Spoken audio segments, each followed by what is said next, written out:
मशहूर climate activist Sonam Wangchuck के सहयोग में नरसिंहपुर की छात्राओं ने निकाली मौन व्रत रैली। नमस्कार, आप देख रहे हैं नो फिकर न्यूज। हिमालय खतरे में है। हिमालय नहीं तो नदी नहीं, और नदी नहीं तो पानी, पानी नहीं तो हम। लद्दाख के इंजीनियर और शिक्षा सुधारक सोनम वांगचुक इस क्षेत्र में शिक्षा और सतत विकास के लिए अपने अभिनव दृष्टिकोण के लिए जाने जाते हैं।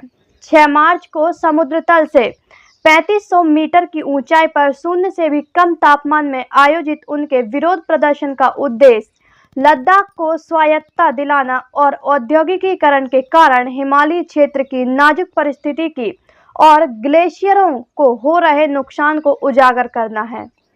सोनम वांगचुक, जो भारत के सर्वश्रेष्ठ वैज्ञानिक, शिक्षक और पर्यावरणविद हैं, 3 इडियट्स मूवी में जो आमिर खान ने रोल किया है वो वांगचुक के जीवन पर ही आधारित है। सोनम वांगचुक कई महीने से लद्दाख बचाओ हिमालय बचाओ के बचाव के लिए शांतिपूर्ण आजीवन उपवास रखे हुए हैं। वांगचुक और उनके 150 साथी लद्दाख से दिल्ली तक पैदल मार्च भी कर चुके हैं। यदि लद्दाख में कोई व्यवधान होता है तो पूरे भारत को जलवायु असंतुलन और प्राकृतिक आपदाओं का सामना करना पड़ेगा। वांगचुक से इस आंदोलन में नरसिंहपुर की छात्राओं ने आज उनके सहयोग में छोटा सा मौन व्रत रैली निकाली, जो सुभाष पार्क से शुरू और नगर पालिका चौराहे पर समाप्त की। नरसिंहपुर में वांगचुक के अभियान के लिए मौन रैली से जागरूक भी किया। संवाददाता खुशी ढिमोले के साथ नो फिकर न्यूज मध्य प्रदेश।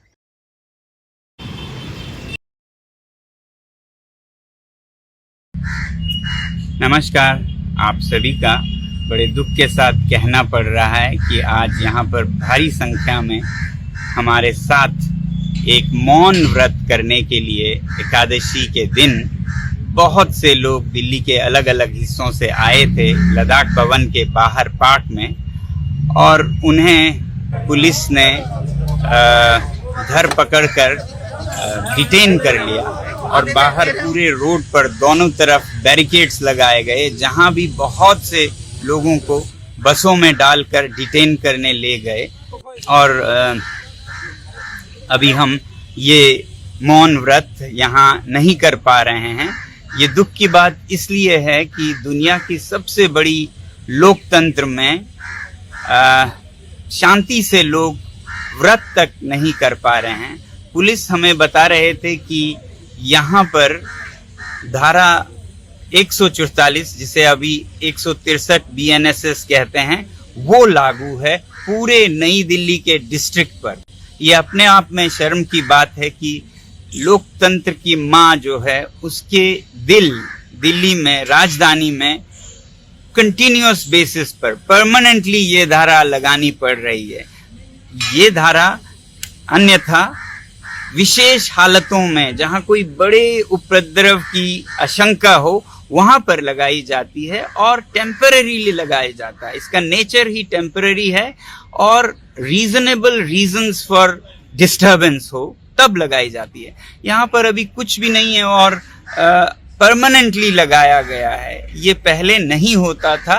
मैंने जब पता किया तो ये 2020 से लगभग लगाई गई है कंटिन्यूअस बेसिस पर। तो ये एक कलंक है लोकतंत्र पर, और मेरा ख्याल है कि हमारे देश के न्यायालयों को भी इसका संज्ञान लेना चाहिए कि ऐसे धाराओं को आप कंटिन्यूअसली अनिश्चित काल के लिए कैसे लगा सकते हैं सबसे बड़े लोकतंत्र में। तो मेरी विनती है कि इस पर विचार किया जाए और लोगों की जो आज़ादी है बोलने की, freedom of expression, freedom of movement, जो हमारा संविधान हमें एक हक की तरह, फंडामेंटल राइट की तरह देता है, उसे बचाया जाए। आज बस इतना ही कहूँगा। बहुत बहुत धन्यवाद आप सभी का। नमस्कार और जूले, ये हमारे अनशन का 6वां दिन है पानी और नमक पर। माफ़ कीजिएगा, मैं अपडेट्स नहीं दे पाया कल से, क्योंकि मेरी सेहत थोड़ी बिगड़ गई।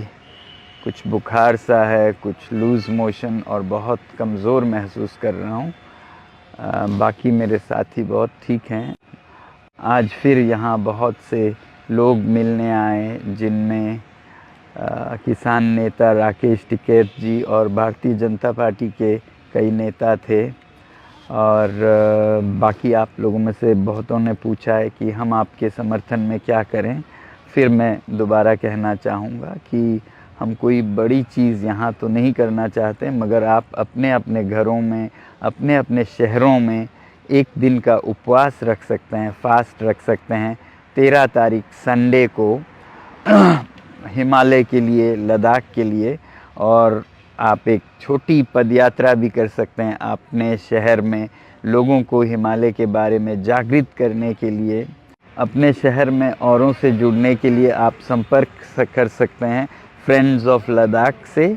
और आप में से जो दिल्ली में हैं या आसपास हैं, वो लद्दाख भवन के बाहर एक पार्क है, यहाँ हमारे साथ उपवास कर सकते हैं।